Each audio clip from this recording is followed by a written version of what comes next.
je pense que vous avez reconnu le morceau, hein, donc Hells Bells de AC/DC 1980. Donc c'est un titre qui apparaît donc sur l'album Back in Black, 5 mois après le décès de Bon Scott, donc du premier chanteur. Donc l'album est quand même lourd pour ça, hein, donc ils ont dû trouver un chanteur au dernier moment. Et donc Brian Johnson prend la place de Bon Scott. En tout cas, on va bosser donc ce morceau, Hells Bells. J'ouvre la partition et c'est parti. Donc le morceau est basé déjà sur ce riff qui est vraiment ultra cool. Normalement c'est joué à l'électrique évidemment. Moi c'est un peu honteux, je fais ça sur une folk, mais bon, ça sonne quand même. Alors je vous joue la partie A et puis bah, après on détaille.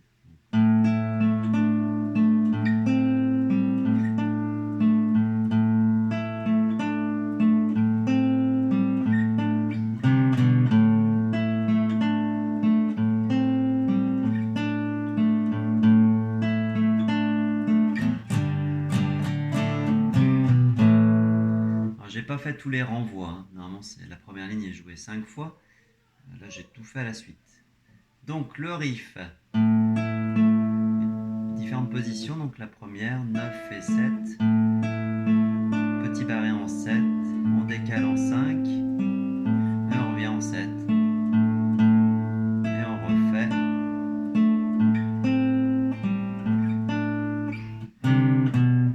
Et là ça change ici. Donc,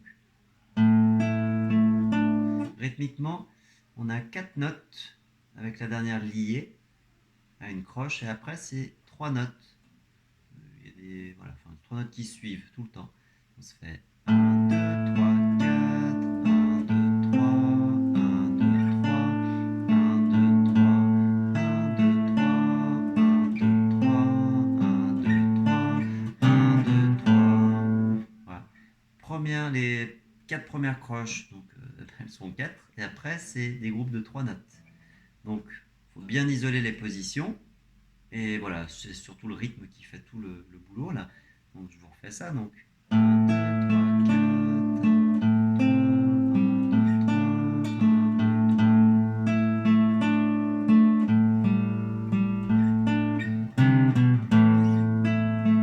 Je me suis trompé au milieu, mais il faut faire comme si on ne s'était pas trompé.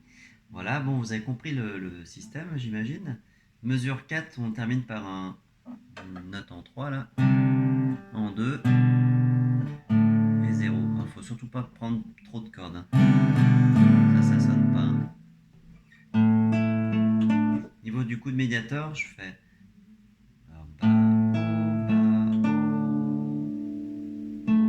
donc en fait j'alterne mes croches. Normalement les croches sur le temps vers le bas et les contretemps vers le haut.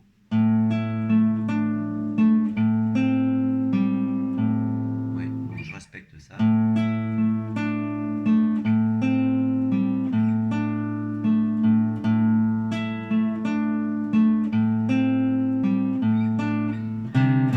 Sauf ici pour donner un peu de force et pour pas se tromper de corde, vers le bas là. En tout cas, donc cette première ligne est jouée 5 fois et oui 5 fois. Et la 6e fois c'est le même début, hein.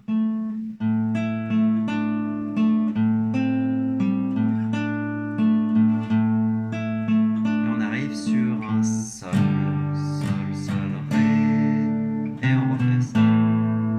Sol, sol, sol, ré.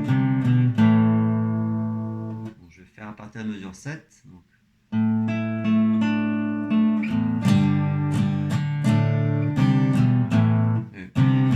Plutôt vers le bas là.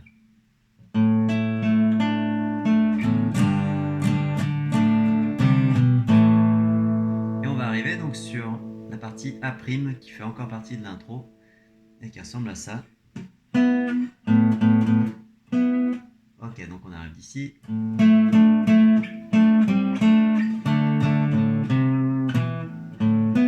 bah excusez-moi, je fais n'importe quoi.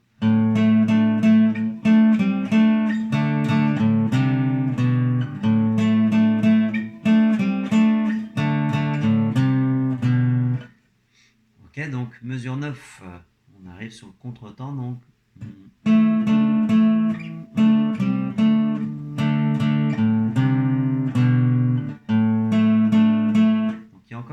histoire de 3 croches qui se trimballent. Hein, donc 1, 2, 3, 1, 2, 3, 1, 2, 3, 1, 1. Et là, 2 noirs. On termine par 2 noirs. Donc en tapant les temps, ça donne.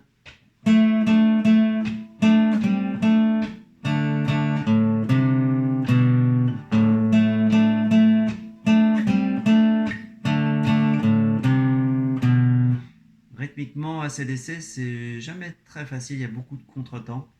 La batterie, elle, s'occupant des temps, donc à la guitare, on fait beaucoup de contretemps, donc ça c'est un peu costaud. 3, 4 et...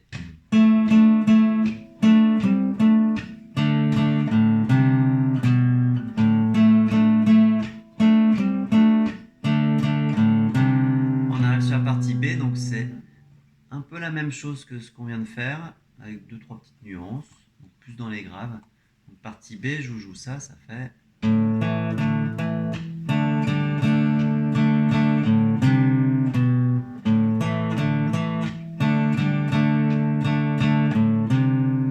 Donc 1, 2, 3, 4, 1, 2, 3, 1, 2, 3, 1, 2, 3, 4, 1, 2, 3. Donc position, celle-là, on lâche l'index. Et après, comme un Ré, sur le doigt là.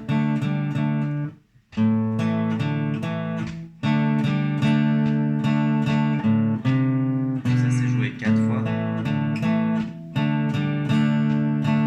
Après, donc il transpose toute une carte. Avec Do, Sol.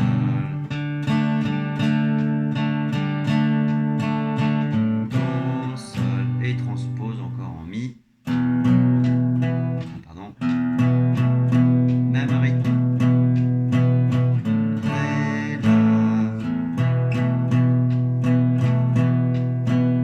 Sol, Sol. Donc en fait, ils sont partis d'un riff. Faut pas oublier que AC/DC c'est du blues, hein, du blues un peu gonflé à l'hélium, gonflé plutôt à la dynamite. Mais voilà, donc ce qui marche en La est déplacé en Ré et est déplacé en Mi. Avec 2-3 petites nuances, mais en gros on est sur une grille de blues. Alors je vous refais toute la partie B, donc ça donne 3, 4 et...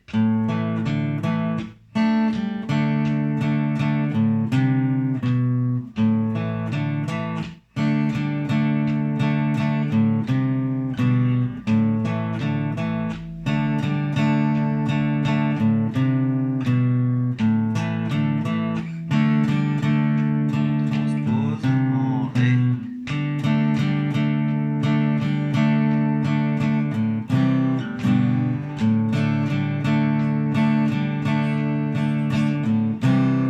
En Mi.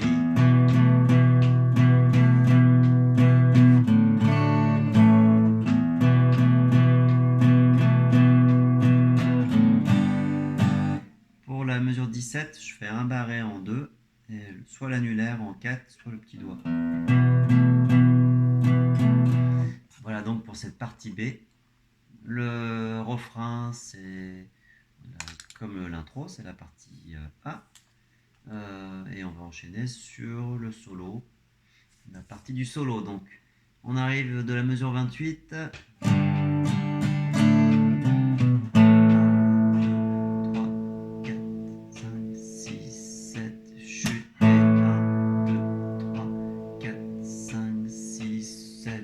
8 et chuter.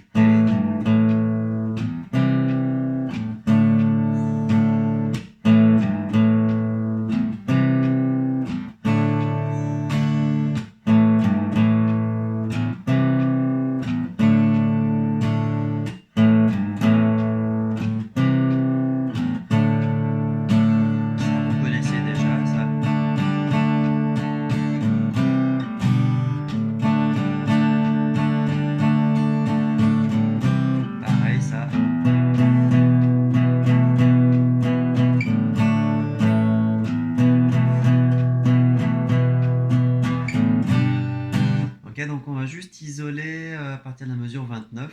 Là, il faut juste arriver à compter. Donc on a beaucoup d'accords liés. Le premier de la mesure 29 dure 4 plus 3, 7 temps et demi. Alors une fois que vous avez joué ça, vous comptez 7 temps là. Donc ça fait 1, 2, 3, 4, 5, 6, 7, chute et 8 temps. Donc le chute, demi-soupir. Je pose mes doigts sur la guitare. Chute et je joue juste après. Chute et... Donc 1, 2, 3, 4, 5, 6, 7, chute et 1, 2, 3, 4, 5, 6, 7, 8. Mesure 33. On commence directement par un chuté. Donc chute, 3, 4, chute.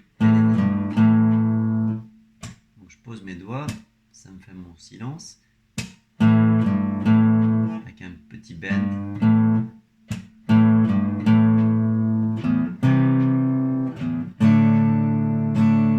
Donc il y a juste le début qui est sur le contretemps, mais après ce sont des temps. Donc chuter.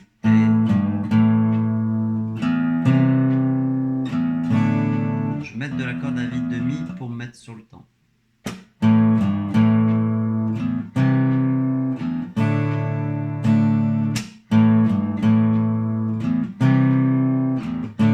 Ça c'est joué 4 fois. Chuter. 1, chuter. Et la suite vous connaissez. Là c'est un passage rythmiquement pas évident. Refrain 3, on connaît déjà. C'. Eh bien, C', ça vient de la partie qu'on vient juste de voir. Donc ça me donne... Et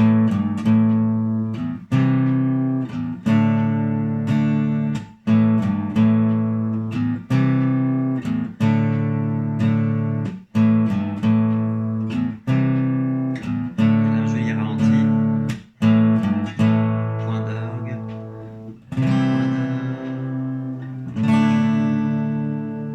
Et après, on va revenir sur le tempo du début. Ok, donc là, on a déjà vu tout ça. Il n'y a rien de bien nouveau. Donc le point d'orgue, c'est les signes mesure 47, 48.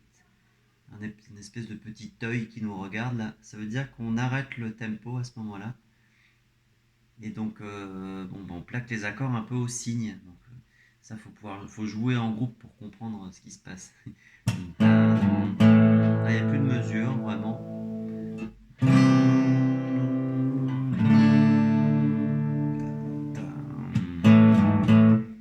Ok, bon, et bien vous avez tout ce qu'il faut pour ce morceau.